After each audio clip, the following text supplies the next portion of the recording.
Thank you. I am so tired right now because I'm still on United States time.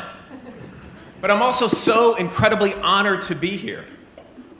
It's a real honor for me to come all the way to Romania, my first trip here, and it's been amazing so far, even though it's been so brief. And I'm concerned about being able to represent Kennesaw State University, which has a phenomenal entrepreneurship center, which I'm proud to have founded. I also want to represent very well my great colleagues at Asabus, which is our partner university, and they're doing wonderful things in the MBA world. I also feel like I have to represent Laszlo and all the wonderful organizers of this conference for allowing me to come and be sort of the only speaker from the United States, which also makes me feel like I have to do well, because given our presidential debates, I don't know if the United States, especially in the world of entrepreneurship, is being represented very well these days. So I want to represent that very well. And also, I've been promised that I will get to try for the very first time Paulinka tonight, if I do well. So I really, really want to do well. So yeah. There's all of this disruption, and that scares leaders of businesses, and it scares entrepreneurs, right? Because all of this change brings uncertainty. But entrepreneurs seize the opportunity, right? We not only can see it, but we also seize it. We take advantage of the opportunities, and leaders provide clarity in the midst of all of this uncertainty. So there's so much disruption. Technology causes disruption. And the only thing that doesn't change is change. And for us to consistently resist it as leaders of businesses and try to stay within our comfort zones is actually providing more risk to our business. So instead of staying within our comfort zones, we have to get outside of our comfort zones.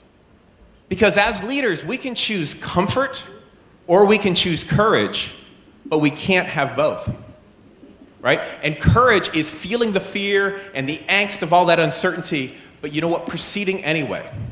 And I'm going to provide clarity. I don't know what tomorrow holds. However, I'm going to provide a clear direction for the people who follow me so that we can start moving in this direction, and we'll adjust when necessary. Because I can't see tomorrow any better than anybody else, but I can provide clarity, and that's my job as a leader. So, disruption's always going to happen, and it's happening faster and faster, right? So, one of the things we have to learn is customers are more motivated by risk aversion as opposed to potential gain, right? That's why, like at least in the United States, you have all these wonderful restaurants. But people, when they travel, they'll go to Burger King. Why? At least I know what I'm going to get. Risk aversion versus potential gain. So I have to address that when I'm dealing with my customers. I have to address, okay, how do I make a risk-free decision for my customers? How do I make them feel safe with this choice of me as the provider of the solution or the technology? Also, we have to have value that we offer to the customer that is differentiated from our competitors and relevant to their lives. If you survey businesses in the United States, well over 80% of them will say, we have a value proposition that is highly differentiated and stands out from all our competitors. But if you interview their customers, only about 8% agree with that. So there's a big discrepancy that we have to manage. Also, one thing in all of this disruption that we have to remember is the root of all competitive advantage is my ability to outlearn my competition. I have to learn faster. That's why it's impressive that you would come to a conference like this. I have to learn faster, and not only learn it, because knowledge is not necessarily the power, it's the action from the knowledge. Because I learned something, now I have to take action. That's why I say over and over again, in the world of entrepreneurship, it is action that trumps everything. Because the action will create the insight, which helps me lead to better decisions. Action, not just knowledge. I know sometimes certain foods are not good for me. I know that. but I don't act on it, I will eat it. So how do we sort of acquire customers? What tactics can we use to sort of acquire customers in the midst of all of this disruption? One of the things we have to remember is, a lot of times we're focused on the technology that we build, but that changes. So how do we revolve the business around the customer and provide a meaning and experience to the customer? Despite the technological changes, I've got to stay very close to my customer. So one of the tactics is hey, what are you really selling? For example, the classic example when I first learned this concept is Revlon, which is a manufacturer of cosmetics. And if you interview the executives of Revlon, they say, you know what? We don't really sell cosmetics. What we really sell is hope. Hope to women to look more beautiful. Hope to women to look more young. So if I know that that's really, now I may not say that in my advertising because that may not sound appropriate, but if I know that that's the higher thing, then I can focus my technology and my products around that thing. Because there's something deeper. There's more meaning that I provide. It's not about my technology. It's about the meaning and the experiences I provide. Also, I know that satisfied customers are not really what I'm going for in all this disruption. Because satisfied customers leave me in the midst of all this disruption. I need to create loyal customers. Satisfied customers will leave me, like somebody discounts their price, they go. How do I go from satisfied to loyal? And one of the ways I do that is to create meaning and experience. So, how do we create disruption?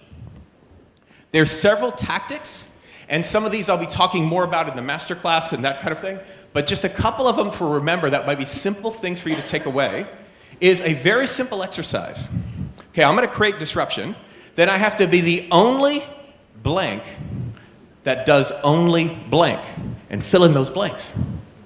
You are the only. Because onlys are hard, that creates the disruption, and it's harder for me to compete against your only. Some companies argue better sameness. We're the same as everybody else, we're just a little bit better over here. That's harder to defend.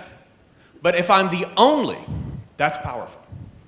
Kennesaw State University has the only degree in entrepreneurship in the state of Georgia. That's harder for say, yes, but other schools are good. No, we're the only. That allows us to stand out more. So only. Asabas has the only entrepreneurial MBA program. That's an only.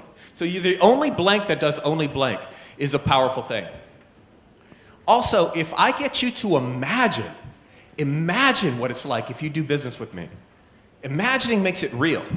We all know that if we've watched a movie, and if anybody in here has ever cried during a movie, you know it's a movie, but we cried. Why? Because imagining makes this real to us. So if I get you to really imagine how your life will be better if you do business with me, 6 months from today, here's what your life will look like. If I get good at that, I can create disruption. So the question that we have to sort of reflect on is how do you plan to leverage disruptive technology to enhance customer experience and drive business value? Because it's the customer experience, it's the customers that are the fundamental roots of equity power, equity value in a business. When people buy businesses, they're really buying those customers. Customers are the one that pay the salaries. And so we have to line our systems where we're sort of creating that and enhancing that. And also having deeply engaged employees, because how do we have deeply engaged employees without deeply, how do we have deeply engaged customers without deeply engaged employees? So it has been an absolute honor to be here in front of you today. I've really so enjoyed it. It is a phenomenal thing when you meet a group of people, or you meet someone or a group of someone's, that once you meet them and you leave, you're a better version of yourself. And one thing I know is when I get on the plane to go back to the United States, I will be better because of this experience. So thank you very much. I appreciate it. Thank you.